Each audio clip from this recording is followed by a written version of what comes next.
Première image dans cette édition, il s'agit de la manifestation des pompiers du Nord ce matin à Lille. Un rendez-vous initié par 7 syndicats du SDIS suite à des propos de Jean-René Lecerf, le nouveau président Les Républicains du département du Nord. Le cortège est parti de la caserne de Bouvines à Lille-Fives vers le conseil départemental et la préfecture.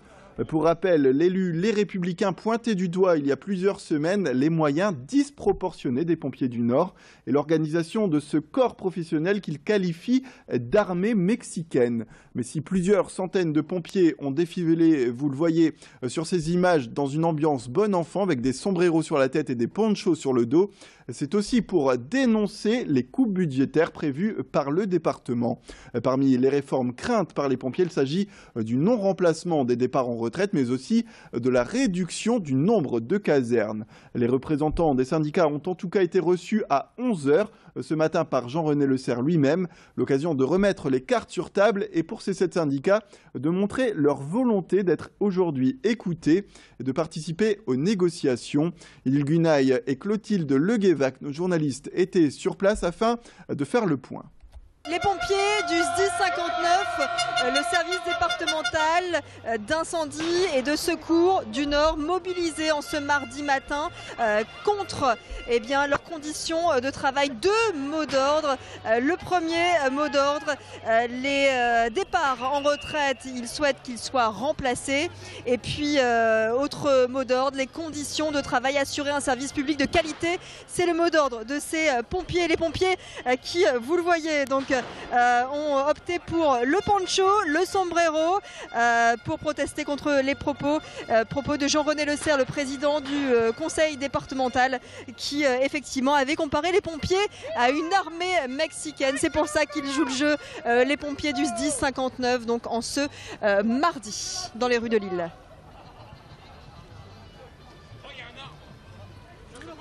Économie dans cette édition avec la remise du prix EY de l'entrepreneur de l'année 2015 Nord de France. C'était hier soir à Euratechnologie. Depuis plus de 20 ans, ce prix met à l'honneur ces hommes et ces femmes qui composent l'écosystème entrepreneurial. Alors le prix a récompensé 2 catégories d'entreprises, les start-up et les entreprises d'avenir, mais aussi les entreprises plus matures, rentables et en croissance. Le grand gagnant de la soirée s'appelle Pierre Berthe et il est à la tête de Proplast, une entreprise d'emballage et de conditionnement. Proplast, en chiffres, c'est 25 ans d'activité, plus de 400 salariés, 102 millions d'euros de chiffre d'affaires et 42% de croissance entre 2011 et 2014. Pierre Berthe représentera donc le Nord de France lors de la cérémonie nationale du prix EY de l'entrepreneur de l'année 2015 qui aura lieu le 13 octobre prochain à l'Opéra Garnier à Paris. Je vous propose d'écouter en attendant son interview réalisée hier soir par notre journaliste Sophie Laden à l'issue de la remise de prix.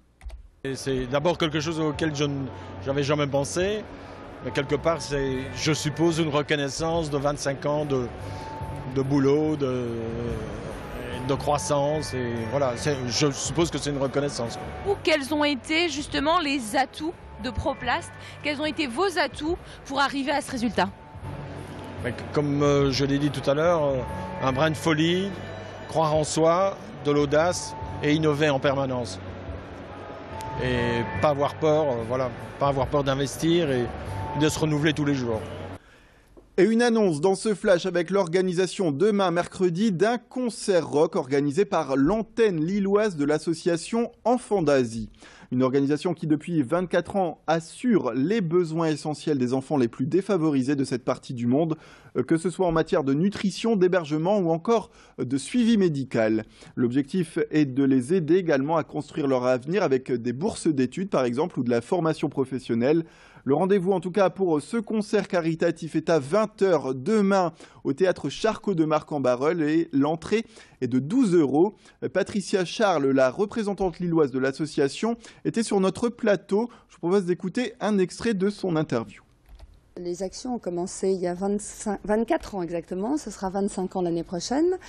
Et au Cambodge, suite au génocide des Khmers rouges, Et peu à peu, 3 autres pays sont venus sont arrivés dans l'association. On les aide également. Dans chaque pays, il faut savoir que les actions sont différentes selon les besoins. On essaie de coller au mieux à l'urgence déjà, et puis aux besoins spécifiques de chaque pays.